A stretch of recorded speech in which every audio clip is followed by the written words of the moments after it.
This is Maquette number 2.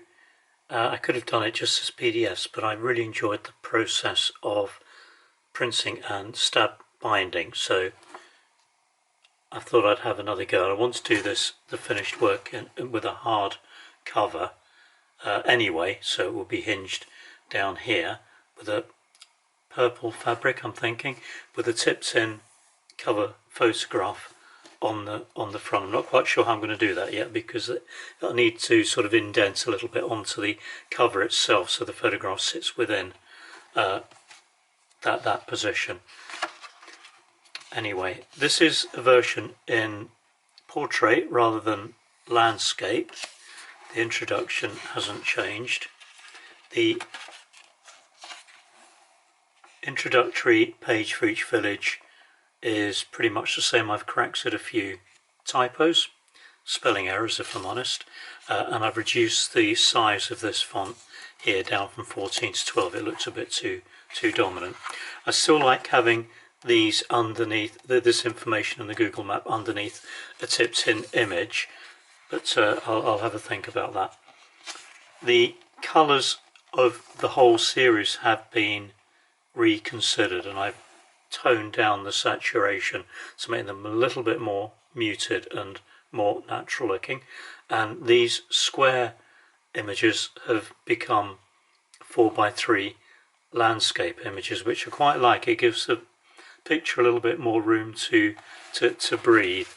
The challenge obviously with an A4 portrait is that I want to use a landscape picture as well, a big landscape picture, and I can't print across the gutter with stab binding because we'd lose too much of the picture. I've taken on board David's comments and now have a border all the way around the landscape image. I think it's quite nice having a landscape image the other way around, so that you have to turn the book to actually see the image. I think that makes the whole thing a little bit more. I think it makes the whole thing a little bit more interactive.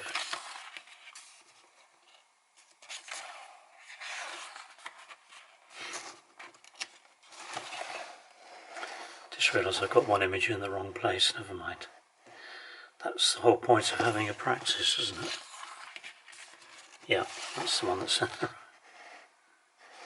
I think it's quite nice turning the book around to have a look at the landscape image. I think it makes the book a little bit interactive. So it will be interesting to get feedback on that. Got my brother-in-law coming over on Sunday, and I'm going to run both books past him to see what he thinks.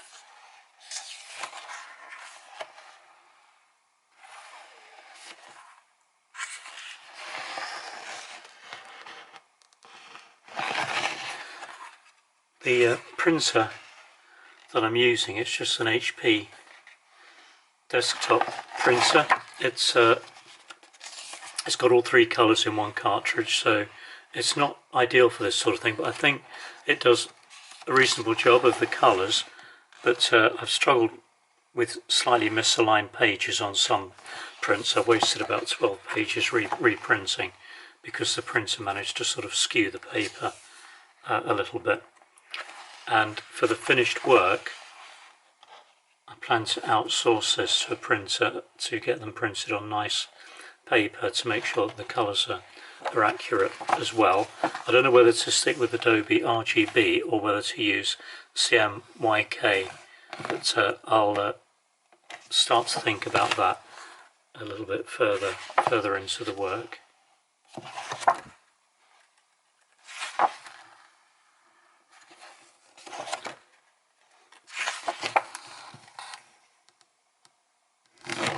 There we go, that's it, and that's the back of the book.